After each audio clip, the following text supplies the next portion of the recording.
how many people have raised their children to 14, and sister says 15, and known that all of the sins of your child and all of the problems that your child commits for society, that burden is on you. So you're responsible for that. So we're not just trying to teach them to speak politely and to, to eat and just do these normal things. We're raising human beings that are one day going to be the future for our leadership for our society. So when I look at that, and I reflect on the scripture that says that human beings like the life of a plant, I said, well, I've dealt with some difficult human beings in my life, so I try to take on which house plant is the challenge. And I'm not going to tell you how many plants I've killed. But, it might rival the ones that we're killing out there in the streets with poor parents. So, but what I discovered is that some plants, well, most plants, when you look at the sickness, it's not necessarily something that's in the immediate to view, maybe sunlight or rain or anything that you can see. Most of where its problems are going on underneath the soil, where you can't see. And if you keep addressing the leaf and polishing it and wiping it, adding more light, taking more light, you're disturbing it more so. And if you can think of these little superficial things you do as to be in your administering of love, it has to be consistent. It can't be heavy one minute, light next. It can't be at your whim or your disposal that, you want this plant to look nice. You have to care for it on a consistent basis. And if you don't find what the root of the problem is, that plant is eventually going to die. And like I said, I've watched a lot of them die in my hands. So making that point, that the root problem in our society, the basis for any society is a family. There's a husband and wife and a healthy family. And if you can divide the enemy, Satan, enemy to all human beings, can break up the family and take God out of the household, take the leadership of the mother and father out of the household, divide them, burden them with so many problems and issues, then they leave a child that's vulnerable, that's left to be raised by a society that promotes fears. Because the most fearful person is the one that you control. You have to lead them. You ever see something happen and where the lights go out, and the first thing people do is they grab the elderly or they grab the child, because they're the weakest and they're most fearful, and they guide them away. And that's exactly what people that prey on our communities for capital gain, to make themselves wealthy, they look for the weak. And if you're not weak, they got to make you weak some kind of way. So they make us weak through feeding us a poisonous culture. And the popular culture today is toxic and it's extremely poisonous, and it causes the destruction or never gives a family a chance to become a family and to discover themselves and their relationship to God and what their duties and obligations should be for family. So I could go on, but I want to cut it short. I know you all have been here for a while. But as you know, I started out by mentioning the community that I was raised in. And my father, Imam Deen Mohammed, I remember the programs he set forth. And what you're up against, there's no easy answer. You have to be vigilant. You have to be with your children. I'm talking with people may consider me being a hypocrite because I'm extreme. Because I'm extreme when it comes to children. But my children are under an extreme threat. The other day I found myself explaining to my son, which I didn't think I would ever have to do, how to deal with a person if you're on your way home walking to school. Because the scenario, my child often stops at the drugstore on the way to school getting a pop. So I had to explain to him how do you deal with someone approaching you and asking you about something that you do every day. Where are you going? I said, well, even if they're not the police, I said, if that's a person asking you and you don't know who they are, why they asking you, be polite and you respond. Because you never know what type of heart that person has. And you may wind up a victim, and then you go home. You come home and then let me know about it.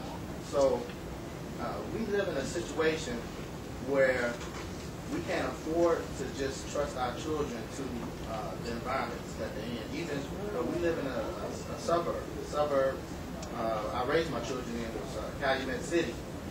has changed somewhat, but it's still a nice community. It's still a very nice and progressive community.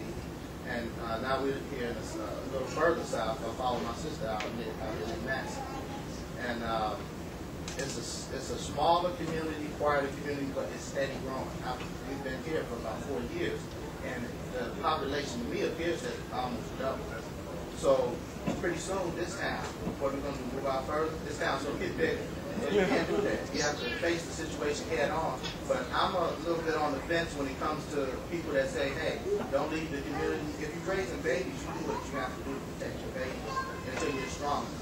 And I know everybody is not as fortunate as I am to have the opportunity to be at home and be visible with my children all the time. So going back to the community, when I left the south side of Chicago where I was raised, I had a man tell me one day, I took my car in the shop, and we had a transmission to work done on the transmission, and he was out further south, and he found out who my grandfather was, and he said, you know, I grew up on the south side. He said, your granddad used to own the whole 79th Street, and y'all owned all this stuff. I said, no, I don't know about that. But then when I reflect back as a child, I do remember I couldn't ride or walk or ride a bus or drive in a car more than 2 or 3 blocks without seeing someone saying "Assalamu alaikum" to me, or saying, "Hey, this is Sister so-and-so, this brother so-and-so." So we had a presence. We had a very strong presence. So when I watched our community, which was one of the most affluent, I heard that we had the most African-American millionaires in the Pill Hill area than anywhere else in the country at one time. I don't know if that's how true that is, but that's what I heard at one time. So when I watched that community go down, and I saw the efforts of Imam Mohammed over 10 years on Stony Island be practically ignored and pushed under the table by leadership and not getting the support that he should have had.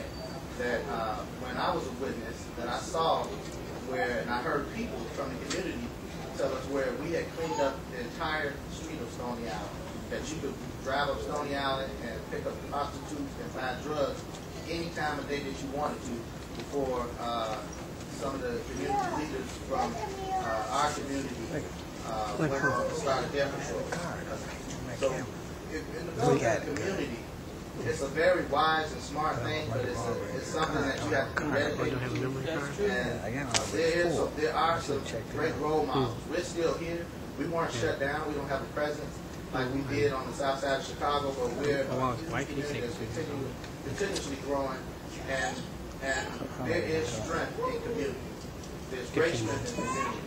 And Imam Mohammed, I see some of the political rhetoric beginning to catch up to him, and some of the language that he was speaking back in the early 70s.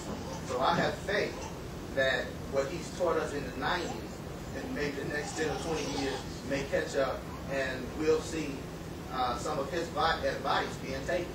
You know, like for one thing, most people in here, if you ask them who do they identify and what do they identify as, are they colored people? No, we stopped doing that. Imam Muhammad said colored means false. And he said, yeah, somebody said, yeah, you colored that a little. That's a lie. So no, we're not a false people. We're a real people. That God, that every human being on earth, God puts something of himself in that person. So that makes us a God's child. That's a member of God, of the family of human beings with everyone else. So when the African was extracted from Africa and made anew here in America through the event of slavery, that we were still God's property and God was still looking after us.